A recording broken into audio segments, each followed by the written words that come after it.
So, Elaine, I want to start with you. What did you get out of today's session? I got out of today's session having the knowledge of how other people feel and have gone through, and ways that they help themselves to get out of, you know, what they were feeling, or And for yourself? For myself, it's made me look at myself and to try and do a journal each day. You know. Thank you. Laura Lou? I've got a lot out of it. Not just bullet points. While we was going through it, I love the activity that's given the proof of thoughts. I've been writing as I go along. It reminded me that somebody says to me, depression is called depressed, if you look at it the other side. Yeah. It's depressed. Sometimes when you get to a point where you feel like you can't move, it's because the body's forcing you to look at what you won't look at. In the end, it's a gift. And in spiritual terms, I look at it as a gift. It's you facing the shadow, embracing it and working with it, not fighting it. Your manager had to be there. If the manager didn't do that to you, you wouldn't have found the strength and the courage to know how to defend yourself. So as wicked as she is, congratulate her. She did her job. Yes. It took me years She did her to, job. you have to say her name, and I'd be, but now I'm like, Did you a favour? Yeah. I'm like, this Massive favour. It's reminded me of when we're learning a lesson, when you're in it, you can't see. It's like when you're watching the television, you're watching the class and you go, oh, don't get to him.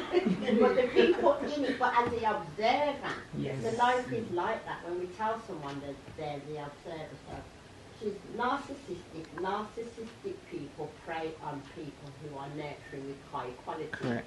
And narcissists, I learned, were once empaths and they've gone twisted. Yeah. So something's happened to her, she couldn't bring herself back, so she used it for the people. Who was probably more than likely a threat to her. Yes. Exactly. That's it. And then lastly, I'll just put, it happens in our own time. When the light bulb comes on and we learn that lesson, you look back at what was, and it's actually your propeller to who you become. So I've learned that every time I go through it, I don't like the feeling of it, but I do say to myself, it's for a time when you're going to learn something. And thank you for sharing everything I've loved today. Excellent. Some writing to do now. Excellent. Thank you. And over to you, Julie. Yeah, I think today's been really good again. I think it's just really nice to hear people's experiences. I think that's what's resonated with me mostly, people's personal experiences of life and sort of low mood and how they deal with it. And I think it sort of helped me really to see, you know, what's going on with myself. And I think it's probably not depression, as you said, but episodes of low mood and just looking at ways to cope with it and just knowing mainly that I'm not on my own, it's not just me. And especially the work situation, which you just expressed. And mine was 3 years as well. And but I was one of those that leapt out without having another job. Yeah. But sometimes it's the best thing I ever did. Yeah, sometimes it's the best. Yeah. Yeah, but I wasn't No brave regrets. enough to do that part of it, but I'd already exited from the role and was just there in that moment, in that time, every time I went in, because I knew something was going to give, and it was a greener pasture, and it's put me in good stead for where I am today. So sometimes it needs to happen in order for you to relinquish that negativity. Yeah. No. I think for me is the breathing techniques, learning that, 'cause I don't tend to do that very often. I need to incorporate that more now. I do like these journals, I do them and I go in and I reflect on them.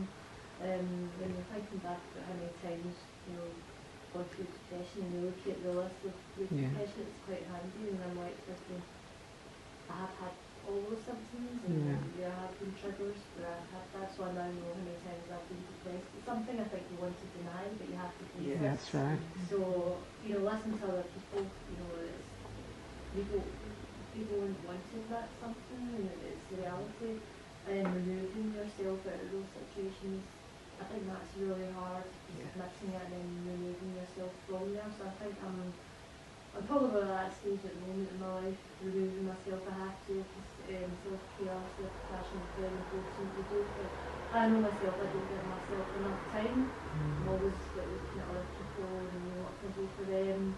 So I think it's now stepping back and just focusing on me. And I know it's not selfish. Before I would have thought it's selfish, instead of thinking, no, it's not. I have to, you know, for my own sanity. Yeah. You have to, especially if I'm raising kids as well. It's, you know, self-love. And then, like you said, and the back pages, you know, the positive and negative. So yeah, I don't know, I think when you're depressed, you always think about negative. It's just switching that mindset. Yes, yes. Positivity, you know, the positive aspect. So yeah, I think I need to incorporate more positiveness in my life. Yeah. But we take things for granted. I don't know, we just go in the negative. Yes. I don't know why, but I do anyway. But I think, you know, we have to be grateful every day. We look at it, like the sun's shining, you know. Think of being the weather. Yeah. Yeah, that's the weather. But even when, you know, like in the winter time when it's sad season, you still have to have that time where you're picking yourself up. And then that's, you just, you know, you have to have things for yourself to do. Yeah. That keeps you going, something to look forward to. Yeah. So I think that is what something I need to do in my own life, is find that thing that keeps me going. Just listening to those children outside brought me back for a moment to my childhood. At primary school, we had an embankment, and I remember we used to hold each other, like, so we're lying down, and someone's at the other end of me, and we're holding hands, and we're rolling down this embankment. Those kids just brought me back there, and sometimes we forget the inner child within us, where we had no care, no worries, no doubt. We were just constantly Free. screamers, happy, and it's just wonderful to know that there is still all of this out there, and you can feel it around you. And sometimes, as you quite rightly say, you just have to find that balance. And you know, you saying that's sad, we run retreats as well. We run retreats in the summer, and we run the retreats in autumn. And we dedicated on SAD, which is the depression stage that people go into, because people, when the weather changes as well, coming back to weather.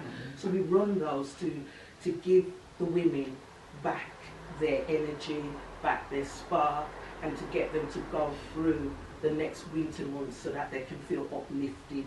So we run things like that. So it's not just about the workshops, which I will continue to do, but I'm going to integrate now walks and talks. So I'm going to have walk and talk groups where we meet up locally and we just walk through a park and we just talk about the weather, talk about life. If somebody wants to, confide, I'm going to be that person that you can confide in. But never ever feel that you're alone. Please, please, please pick up the phone and contact one of us. We will support you. That's the whole point of SELF. You're not on your own, even though you feel that you are on your own. So yeah. Any questions? Because remember at the very start we said if you've got any questions, put them down on a post-it. If not, then that's fine. And also, I forgot to say at the very start, the whole point of SELF is off the back of my book, what I wrote about it's my memoir of my childhood trauma, and in there I write about the green, the bad, the ugly, and then I write about recovery and resources, and that then how we became a resource ourselves. So I promote the book because all of that, all the proceeds of that goes back into the organisation to help us to bring all of these workshops and things together. But at the same time, just go on the website, just have a look at what we do, because there's plenty of arms to us. And as I said, I'm a solicitor as well, and my give back on the legal side of things is I do power of attorneys at low prices, not solicitor prices, and again all of it goes back into the the proceeds go straight back into the organisation.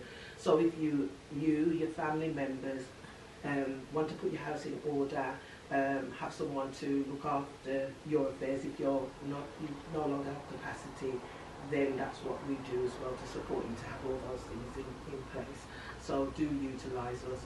And last but not least, please, on the table is a QR code to the feedback. Please could you just go on your phone, it takes about 5 minutes, if that, to just put your feedback for me so I can have that as well to present to the funders to say that people attended.